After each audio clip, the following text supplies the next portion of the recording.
Baik, Assalamualaikum warahmatullahi wabarakatuh. Kami dari Institut Asia Malang, kuliah asik kekinian. Sebelumnya, perkenalkan, nama saya Muhammad Rifki Adriansa dan rekan saya. Saya kira-kira Bowo. Jadi di sini kami akan mempresentasikan hasil diskusi kami mengenai UI UX, AR VR, AI, serta IMK dalam dunia bisnis. Pertama-tama, UI dan UX akan saya jelaskan. Jadi yang pertama, apa itu UI dan UX? UI atau User Interface adalah tampilan visual yang dilihat dan disentuh pengguna. Contohnya ada tombol, warna, tipografi, icon, dan layout. Untuk UI UX atau User Experience yaitu keseluruhan pengalaman pengguna saat berinteraksi dengan produk seperti kemudahan, kenyamanan, dan kepuasan. Untuk analogi sederhananya, UI adalah sebuah wajah pada produk digital, sedangkan UX adalah rasa dari produk digital tersebut. Dan keempat ada saling melengkapi, di mana UI indah tanpa UI yang baik, maka akan membingungkan user. UX yang baik tanpa UI menarik akan sangat kurang diminati oleh user. Dan berikutnya ada prinsip dasar UI design. Yang pertama ada konsistensi, yaitu elemen serupa tampil dan berperilaku sama di seluruh aplikasi. Yang kedua ada visual hierarchy, yaitu mengarahkan perhatian pengguna lewat ukuran, warna, dan posisi elemen. Yang ketiga ada kontras dan readability, yaitu teks dan elemen penting harus mudah dibaca dan dibedakan. Keempat ada feedback, yaitu sistem memberi respon yang jelas tanpa atas setiap aksi pengguna. Yang kelima ada simplicity, yaitu menghindari elemen berlebihan yang membingungkan user atau pengguna. Next, prinsip dasar UI. Prinsip dasar UX. Eh,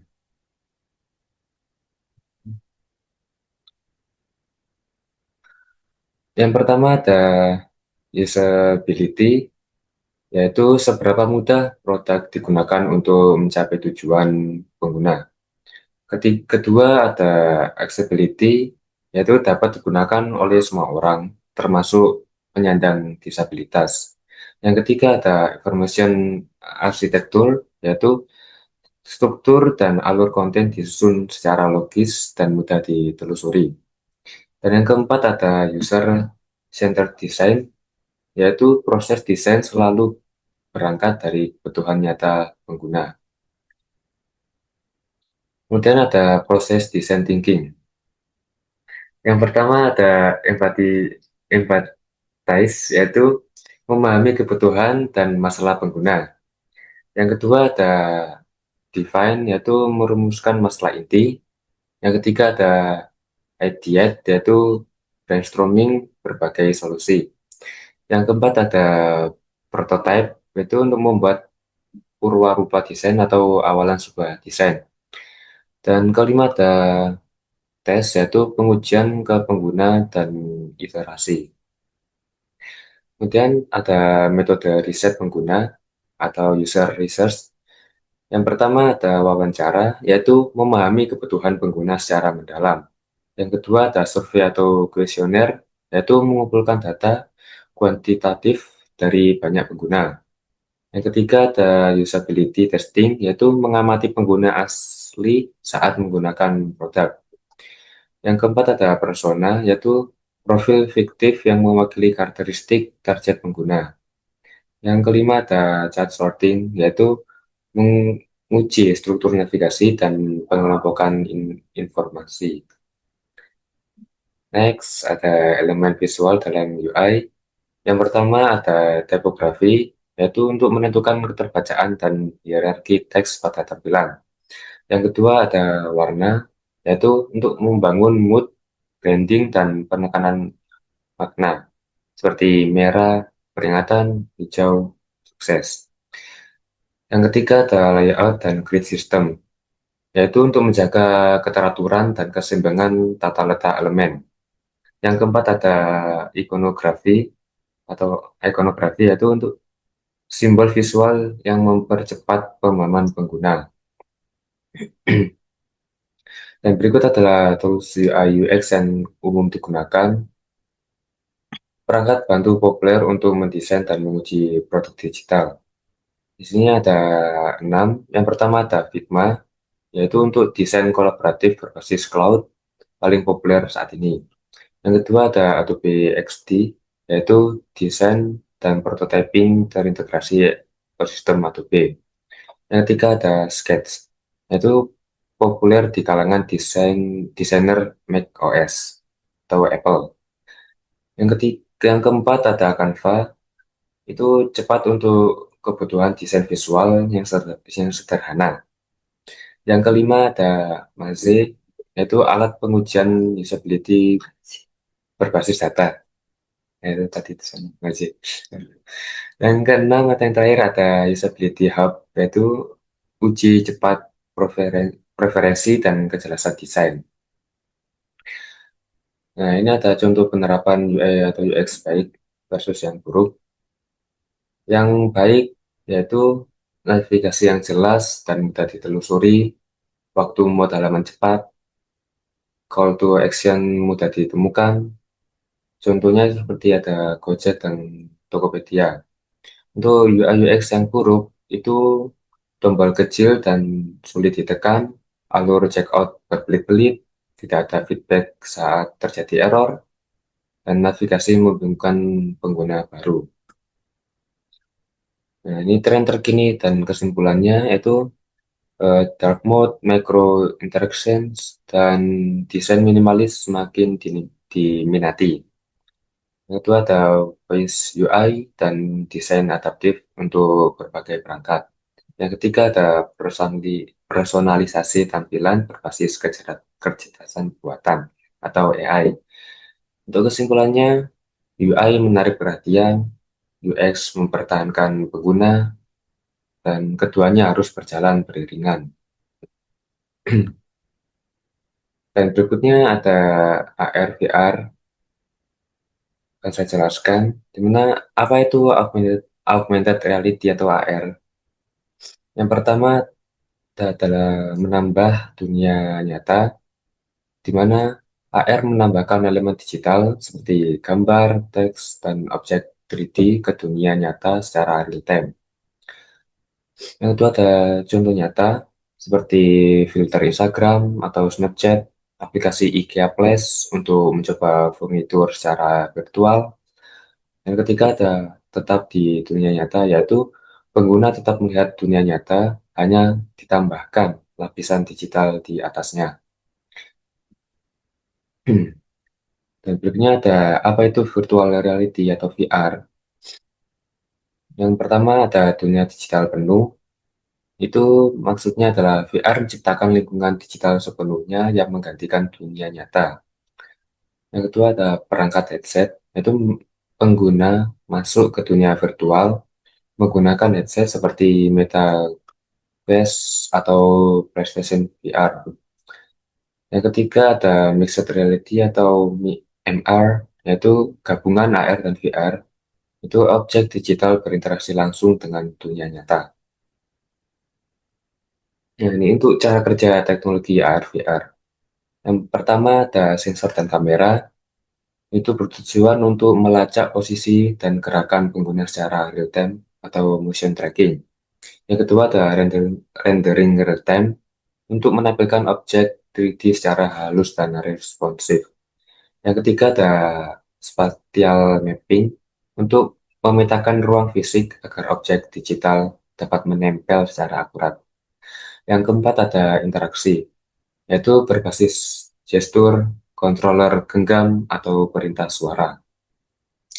Dan berikutnya ada perangkat keras AR dan VR. Untuk perangkat VR ada Meta Quest, HTC Vive, dan PlayStation VR, kontrol gerak dan sarung tangan haptik, serta treadmill VR untuk simulasi berjalan. Sedangkan untuk perangkat AR ada smart glasses, Microsoft HoloLens, serta Google Glass. Yang berikutnya ada smartphone sebagai perangkat AR sederhana dan kamera plus layar sebagai media utama. Berikutnya ada AR dalam kehidupan sehari-hari.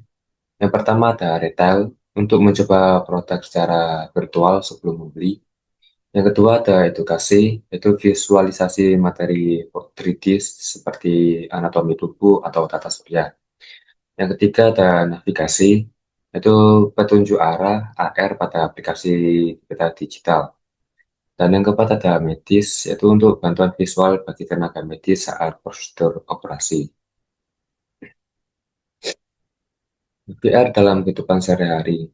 Di sini ada empat. Yang pertama ada pelatihan simulasi seperti untuk penerbangan militer dan industri berisiko tinggi. Yang kedua ada terapi kesehatan mental seperti untuk exposure terapi untuk fobia dan PTSD. Yang ketiga ada hiburan dan gaming untuk pengalaman imersif yang menyeluruh. Yang keempat ada pariwisata virtual untuk tur destinasi tanpa harus datang langsung ke lokasi. Yang berikutnya ada prinsip HCI dalam desain AR dan atau VR. Yang pertama ada immersion, yaitu sebagai dalam pengguna merasa hadir di lingkungan digital. Yang kedua ada presence, yaitu untuk perasaan nyata berada dalam ruang virtual. Yang ketiga ada interaksi natural, yaitu untuk gerakan tangan atau tubuh yang intuitif atau minimum kontrol rumit. Yang keempat ada kenyamanan pengguna, yaitu untuk menghindari desain yang memicu motion sickness atau kesalahan.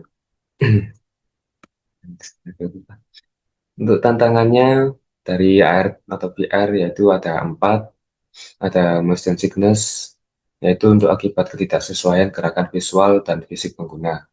Yang kedua ada biaya tinggi, di mana perangkat AR atau VR masih relatif mahal untuk pasar massal. Yang ketiga ada adopsi terbatas, yaitu untuk konten dan penetrasi pasar belum merata. Dan yang keempat ada privasi data, yaitu data spasial dan biometrik pengguna rawan disalahgunakan. Ini masa depan AR atau VR dan kesimpulan, yang dimana ada konversi menuju metaverse atau ruang digital kolaboratif bersama, perangkat semakin ringan, terjangkau, dan nirkabel, integrasi dengan AI untuk interaksi yang lebih cerdas dan personal. Dan untuk kesimpulannya, AR atau VR mengubah interaksi manusia dan komputer dari layar datar menjadi ruang imersif tiga dimensi. Dan berikutnya akan dijelaskan oleh rekan saya. Jadi sini saya akan menjelaskan apa itu artificial intelligence. Jadi artificial intelligence itu adalah kemampuan sistem komputer untuk belajar, benar dan mengambil keputusan. Jadi tujuannya itu untuk menyelesaikan tugas yang biasanya memerlukan kecerdasan manusia. Jadi itu AI itu bisa membantu kita atau menyelesaikan tugas-tugas yang biasanya harus kita kerjakan sendiri. Dengan AI kita tuh bisa mempermudah lah pekerjaan kita sehari-hari, ya sehari atau kerjaan kuliah kah atau apapun itu ya mempermudah lah untuk itu. Jadi secara perkembangannya itu di tahun 1990 itu ada alat Turing mengusulkan Turing Test di 196 istilah artificial intelligence itu resmi untuk diperkenalkan, dan di tahun 1980 sampai tahun 2000 perkembangan mesin learning itu semakin cepat sampai di tahun 2010 sampai tahun ini yaitu 2026, yaitu era deep learning atau AI generatif AI itu yang berkembang sangat pesat. Kemudian ada jenis-jenisnya, yaitu memiliki 4 jenis, yaitu neural AI, big AI, yaitu fokus pada satu tugas spesifik, misalnya chatbot atau sistem rekomendasi. Terus general AI, yaitu setara kecerdasan manusia umum. Masih tahap ini masih di tahap riset. Yang ketiga itu machine learning, yaitu sistem belajar dari data tanpa diprogram secara eksplisit. Yang kedua itu deep learning atau NLP, yaitu memungkinkan AI memahami gambar, suara, dan bahasa manusia. Yaitu AI yang sering kita pakai di hidup kita sehari-hari, guys. Terus AI dan interaksi manusia dan komputer. AI dalam kehidupan kita masing-masing itu dalam materi interaksi manusia dan komputer itu memiliki empat, yaitu chatbot, voice assistant, natural language processing, dari perintah ke percakapan, dan antarmuka adaptif. Chatbot dan voice assistant yaitu contohnya itu seperti Siri, Google Assistant, dan Alexa, yaitu mempermudah interaksi secara natural. Yang kedua itu NLP, yaitu Natural Language Processing, yang memungkinkan komputer memahami bahasa manusia.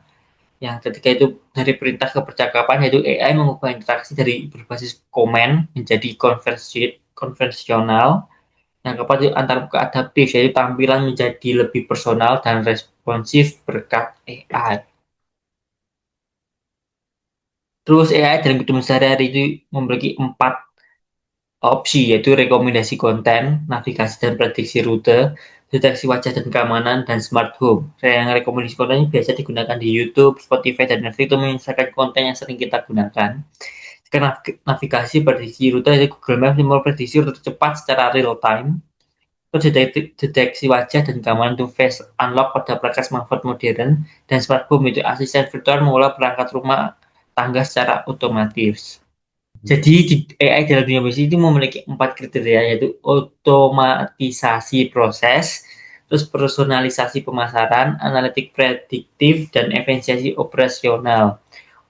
Otomatisasi proses itu yaitu layanan pelanggan atau otomatis melalui chatbot. Terus kalau personalisasi pemasaran dan strategi marketing berbasis data perilaku pelanggan. Terus analitik prediktif untuk mendukung pengambilan keputusan bisnis yang lebih akurat.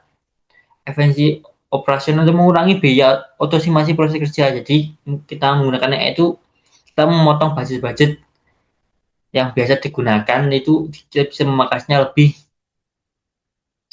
banyak dan lebih irit lah guys ya.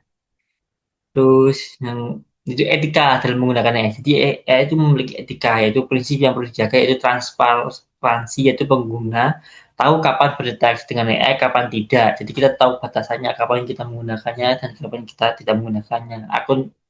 Yang kedua terus akuntabilitas atas keputusan sistem AI. Yang ketiga perlindungan privasi data dan pengguna. Terus resiko yang diwaspadai. Jadi AI itu memiliki resiko ya guys, yaitu bias algoritma dari data pelatihan yang tidak seimbang, terus penyalahgunaan seperti deepfake atau misinformasi, ini biasa digunakan untuk hoax-hoax guys, kayak ya tahu sendiri hoax yang sering beredar di luar sana. Terus ketergantungan berlebihan pada sistem AI ini sebenarnya permasalahan yang sering kita hadapi, yaitu masyarakat lebih cenderung menggunakan AI daripada pemikirannya sendiri guys. Terus selanjutnya itu tantangan dan resiko AI. Jadi memiliki empat kriteria juga, otomatisasi lagi, potensi hilangnya jumlah lapangan kerja karena AI membantu kita untuk melakukan otomatisasi. Jadi lapangan pekerja akan semakin sedikit kan, karena memotong biaya kan tadi. Terus ketergantungan.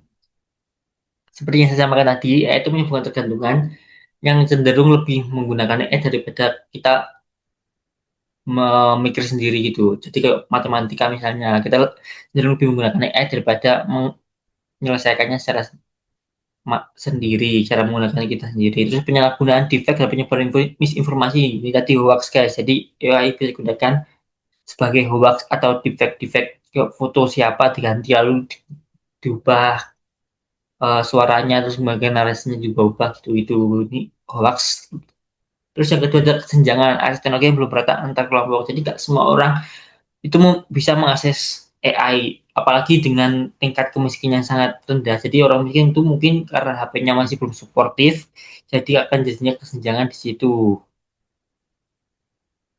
Kesimpulannya itu adalah AI semakin terintegrasi dalam setiap aspek antar muka digital. Kolaborasi manusia dan AI menjadi fokus desain HCI di masa depan. Terus regulasi dan etika AI akan terus berkembang mengiringi teknologinya. Yang memiliki kesimpulan, AI bukan pengganti manusia, melainkan alat yang memperluas kemampuan interaksi manusia dengan komputer. AI itu hanya alat, bukan pengganti sosok. Itulah kesimpulannya. Yang ketiga adalah peran IMK dalam dunia bisnis.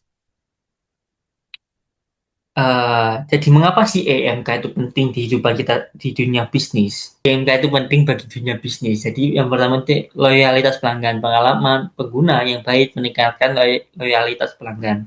Jadi semakin UX-nya bagus, semakin juga user itu semakin seringlah menggunakan apps-nya, entah itu apps atau apapun itu ya. Terus konversi dan retensi produk digital yang mudah digunakan meningkatkan konversi penjualan. Jadi semakin mudah dan semakin cepat mudah untuk dipahami produk kita itu semakin suka juga pengguna untuk menggunakan produk kita. Terus jembatan kebutuhan IMK menjembatani kebutuhan pengguna dengan tujuan bisnis. Terus return of investment, investasi pada UX terbukti meningkatkan ROI perusahaan. Jadi kalau kita menginvest uh, duit kita untuk UX, jadi kan UX kan user experience, jadi experience pengguna itu di kita perbaiki lebih bagus dan lebih ya lebih apa namanya lebih ramah user lah. Itu akan terbukti ketika UX-nya bagus, user akan setia menggunakan produk kita karena mereka memiliki experience yang baik dan ketika user setia menggunakan produk kita, pendapatan kita atau area perusahaan kita tuh akan meningkat.